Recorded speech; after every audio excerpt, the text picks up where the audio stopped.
Selamat pagi saudara-saudara. Ada semangat? Saudara, kalau semangat itu karena janji Tuhan, sama aja seperti kalau seorang ayah janjiin sama anaknya, nanti kita jalan-jalan, kasih semangat kan? Macam-macam ya gitu ya. Begitulah kalau kita punya janji dengan Tuhan. Tuhan kasih janji. Tuhan gak tahu gak bincang-bincang, tapi janji sama kita. Oleh sebab itu, kalau mengingat janji Tuhan, maka kita makin bersemangat hidup kita. Makin kita imani Allah tidak ingkar janji, karena Allah itu mau menyelamatkan kita, mau melindungi, menolong kita menghadapi musuh, tantangan, pencobaan, dalam menghadapi bisikan iblis, agar kita makin tidak jatuh dalam dosa, masuk dalam kerajaan Allah, dan kita makin menyesali dosa, bertobat, karena kerajaan Allah sudah dekat. Saudara, yang namanya perjanjian itu kesepakatan dua orang atau dua pihak. Tapi perjanjian Allah dengan manusia, dengan umatnya, sepihak saja. Allah sangat berdaulat, tawarkan saja perjanjian itu. Allah pencipta dan kita manusia ciptaannya, tinggal terima saja. Allah menggunakan perjanjian itu untuk karya menembus dosa manusia, karena Allah ingin menampakkan kasih. Janji dengan kasih. Nah, saudara, kalau kasih Allah itu setia, maka janjinya juga setia. Sama aja kalau suami, kalau kasihnya sama istrinya setia, janjinya pasti setia. Demikian juga istri kepada suami. Kalau istri kasihnya setia kepada suami, janjinya setia. Tapi kalau kasihnya turun naik, nah itu janjinya juga setia. Apalagi udah nggak cinta, nggak setia, janjinya tidak setia. Jadi kasih dan janji itu nyambung. Ada orang pura-pura janjinya setia tapi dia tidak mengasihi, itu bohong, munafik, pura-pura. Nah saudara, demikianlah Allah kita, mengasihi dan selalu berinisiatif mendatangi, terlebih dahulu mendekati manusia yang berdosa dalam kasih. Jadi kalau 1 Yohanes 4 ayat 10 mengatakan, inilah kasih itu bukan kita yang telah mengasihi Allah, tapi Allah yang telah mengasihi kita dan mengutus anaknya sebagai pendamai bagi dosa-dosa kita. 1 Yohanes 4 ayat 19 dikatakan, kita mengasihi, kita merespon kasih Allah karena Allah lebih dahulu mengasihi kita.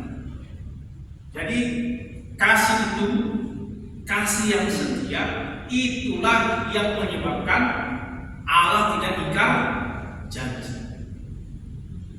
Demikian juga kalau janji pelayanan, saya akan melayani dengan segenap hati. Kalau nggak cinta sama Tuhan, nggak cinta sama persekutuan, itu kadang-kadang aja, kadang-kadang datang, kadang-kadang enggak, kadang-kadang melayani, kadang-kadang enggak.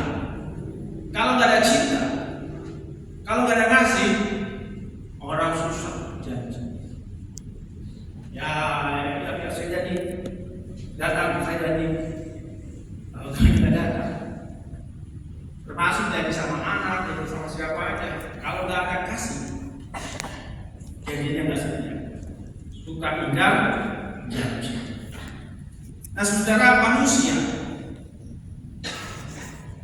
jatuh dalam dosa karena itu dia kadang-kadang tidak bisa memenuhi syarat untuk mengikuti janji Tuhan. Manusianya nggak bisa ngikutin. Tapi kalau dia tidak bisa melanggar janji Tuhan, maka ketika manusia mau bertobat menyesali dosa-dosa berbalik kepada Allah, Allah cepat sekali mengampuninya tanpa syarat. Itulah cinta Allah yang sangat besar, mengampuni. Coba kalau istri. Saya nggak kayak gitu. Udah salah suaminya terus datang, ampuni aku istri. Enak banget loh. Kan susah, nggak seperti Tuhan Yesus. Memang istri kan Tuhan Yesus kan. Memang prosesnya panjang. Karena memang kasihnya turun naik. Ketika dulu kasihnya setia, baru yang saya terima. Gitu dong. Nah, saudara, ketika orang sudah menyesali dosa, maka Allah memulihkan kembali perjanjian. Dan itulah Yesus. Yesus datang ke dunia untuk memulihkan manusia yang berdosa itu supaya mencintai dengan tulus, dengan setia Allah dan mengikuti janji Allah, karena Allah tidak ingkar janji. Allah tidak ingkar janji karena Allah punya janji yang kekal. Itu juga dalam kitab Kejadian tadi kita baca, janjinya kekal. Maka kita mengimani bahwa Allah itu janjinya kekal, jangan pernah berubah-ubah seperti suami atau istri, anak atau perusahaan atau suka janji-janji berubah-ubah. Jangan samakan Allah dengan janji manusia. Makanya tadi dalam cermin kehidupan tadi ada masalah keuangan, masalah sekolah, terus dibilang ngapain persekutuan? Jadi orang ini mau mengatakan janji Allah tidak tepat. Allah ingkar janji, ukurannya adalah kok buat sekolah nggak ada ya, kok saya sakit ya, kok saya ini banyak masalah ya. Nah, karena dia nggak baca Alkitab, nggak merenungkan Alkitab. Mau kita miskin, mau kita sakit, mau kita kaya, mau kita banyak masalah, Allah mengatakan janjiku kekal. Makanya jangan lakukan persekutuan. Ingat belajar lagi. Wah, janjinya kekal, tapi bagaimana nih penerapan dalam situasi saya nggak punya uang, nggak punya banyak masalah. Bagaimana penerapan janji Tuhan itu? Relasi saya dengan suami, dengan anak, dengan semuanya kacau. Gimana janji Tuhan itu diterapkan? Katanya janjinya kekal. Nah, kita belajar bersama-sama bagaimana janji itu ditetapkan. Nah, saudara, janji Tuhan itu adalah Dia memberikan Yesus untuk menderita, disalib, menebus dosa-dosa kita. Respon kita terhadap janji yang diperbaharui ini adalah kita mengerjakan keselamatan yang telah dianugerahkan Tuhan. Jadi kita mengimani, renung terus pikiran kita yang salah, pikiran kita yang kacau, kita sesali Tuhan. Jangan sampai ada dalam pikiran kita mengatakan Tuhan ingkar janji. Itu berdosa. Itu melawan firman Tuhan. Apapun masalah kita, mau kedukaan, mau kita sakit, nggak sembuh-sembuh, jangan pernah mengatakan Allah ingkar janji. Kalau Allah ingkar janji, berarti kayak suami, kayak istri, kayak anak, kayak karyawan yang suka ingkar janji, kita terlambat, suka nggak bisa kerja. Kita menyamakan Tuhan dengan manusia. Apapun persoalan kita, seberat apapun masalah kita, jangan katakan Allah ingkar janji. Malah semakin kita memuliakan. Walaupun belum kita rasa, kok tiba-tiba kalau saya percaya kerjaan, kok gaji saya masih tetap segini, harta saya masih segini, kok nggak naik-naik? Katanya ya Allah nggak ingkar janji. Ukurannya bukan kepada uang, bukan kepada kesehatan. Ukurannya adalah makin kita kuat menghadapi dosa, menghadapi godaan iblis. Saudara, kalau kita percaya Allah tidak ingkar janji, tidak melupakan janji, tidak anggap enteng janji, maka itulah yang membuat kita damai. Itulah yang membuat kita tenang. Sama seperti seorang istri, kalau dia percaya janji suaminya adalah janji nikah, dia pasti pegang kasihnya. Maka si istri tenang-tenang aja, damai. Demikian juga suami, istri saya pasti pegang janji nikah. Maka dia tenang, damai.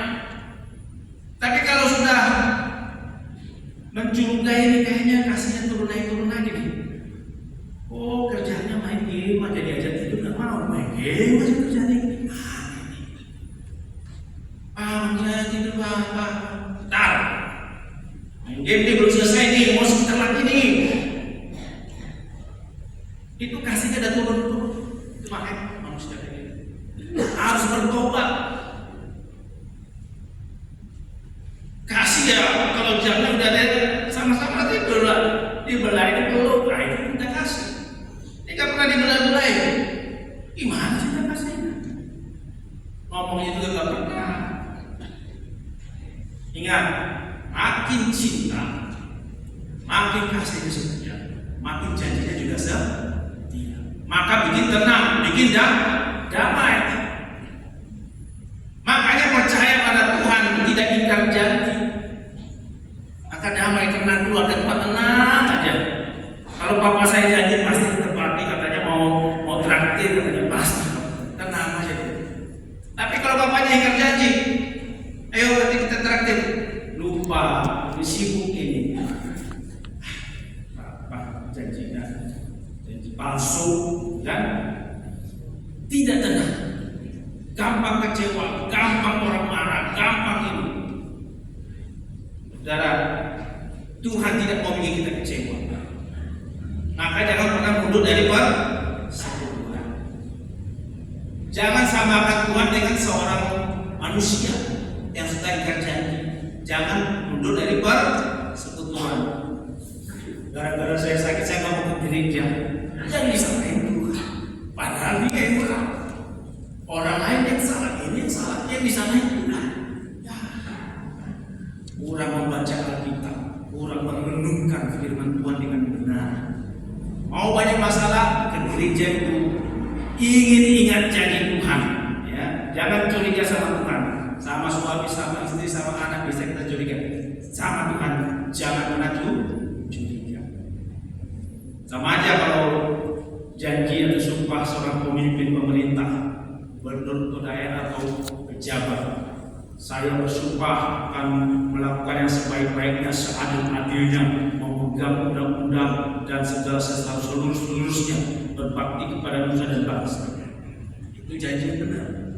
Kalau ingkar janji, yang sebaliknya, saya tidak mengerjakan sebaik-baiknya, saya tidak adil, berpihak kepada kelompok tertentu, berpihak kepada keluarga saya, dan saya tidak berbakti kepada nusa bangsa, berbakti kepada keluarga saya, berbakti kepada kelompok saya. Itu namanya ingkar janji. Pasti tidak bikin damai itu. Pasti bikin kacau, merusak demokrasi, merusak apa saja. Orang-orang yang mau ingkar janji pasti merusak. Apalagi dengan segala bentuk kecurangan dilakukan demi dapat jabatan gubernur, wali kota, apa saja. Kalau janji nikah, ingkar janjinya gimana? Di hadapan Allah aku mengaku menyatakan menerima memanggilmu sebagai istriku dan suami, serta di diberikan berjanji akan memelihara hidup kudus denganmu, tetap mengasihimu pada waktu kelimpahan, pada waktu kekurangan, pada waktu sehat, sakit, tetap merawatmu dengan setia sampai kematian memisahkan kita. Ingkar janjinya gimana? Kalimatnya begini: di hadapan Allah dan jemaatnya aku mengaku dan menyatakan menolak dan mengusirmu sebagai istri dan suami. Begitu kan? Ingkar janji kan? Dalam hatinya dulu, baru nanti ke pengadilan. Sebagai suami atau istri yang kurang beriman, aku berjanji tidak akan memelihara hidup kudus denganmu, tidak akan tetap mengasihimu. Kadang-kadang mengasihi, kadang-kadang tidak, tapi lebih banyak tidak mengasihi. Baik pada waktu kelimpahan, waktu tenang, waktu sehat ataupun sakit, sampai kematian memisahkan. Sampai mati pun dia tidak mengasihi. Maka itulah namanya ingkar janji. Saudara, muslimah, mudah ingkar janji. Makanya minta pertolongan dari Tuhan. Godaan-godaan supaya ingkar janji itu minta sama Tuhan, minta sama Allah yang tidak ingkar janji, minta sama Yesus yang bisa menebus dosa-dosa kita, minta Roh Kudus untuk membimbing kita supaya tidak ingkar janji. Kalau ingkar janji perusahaan gimana? Dikirim 3 hari, datangnya 9. Itu Benar nggak? Begitu. Sakit hati nggak kita? Marah nggak kita? Ingkar janji, termasuk janji-janji palsu dalam kampanye. 1 juta rumah yang murah akan dibuat, bikin 100.000, yang 900-nya bikinnya fiktif, bagi-bagi sama kelompoknya. Sudah dilakukan 100.000, pura-pura di video ini, oh sudah selesai. Yang 900 dibagi-bagi, jadi korupsi. Nah saudara, ingkar janji inilah yang membuat orang tidak damai. Anak dengan cara-cara yang jahat, kolusi, korupsi, dan nepotisme itu manusia ingkar janji. Dan Allah katakan, saya tidak ingkar janji. Buktinya, Yesus yang dibaptis, Yesus yang hadir di tengah-tengah dunia ini, dia mendengar suara Tuhan, dia siap melayani dan siap menderita di padang gurun, digoda oleh iblis di padang gurun, tapi dia tidak pernah jatuh dalam dosa. Dia setia kepada panggilannya, dia setia pada janji Tuhan yang mau menyelamatkan. Nah inilah yang kita harus belajar dari Tuhan Yesus. Maka masa penderitaan, masa prapaskah, bagaimana Tuhan Yesus yang menderita itu, tapi ingat janji Tuhan, janji untuk menyelamatkan. Karena janji Tuhan mau menyelamatkan, itulah dia rela menderita di padang gurun, dicobai, tapi dia bisa, kalau menderita bisa berdamai dengan binatang liar. Itu luar biasa. Kalau Yesus hadir dalam hidup pribadi kita, dia bisa membuat damai dengan binatang liar aja. Binatang liar ini kompak sama Tuhan Yesus ya. Kalau Tuhan Yesus selamat pagi. Tapi kalau sama manusia yang jatuh dalam dosa, langsung bermusuhan. Itu betapa hebatnya kuasa Tuhan Yesus, mampu membuat si jahat yang suka menentang menjadi damai. Makanya Yesus datang untuk menembus dosa. Lihat, kasih tahu pada suami, hei suami yang seperti singa, kau suka mengaum-ngaum.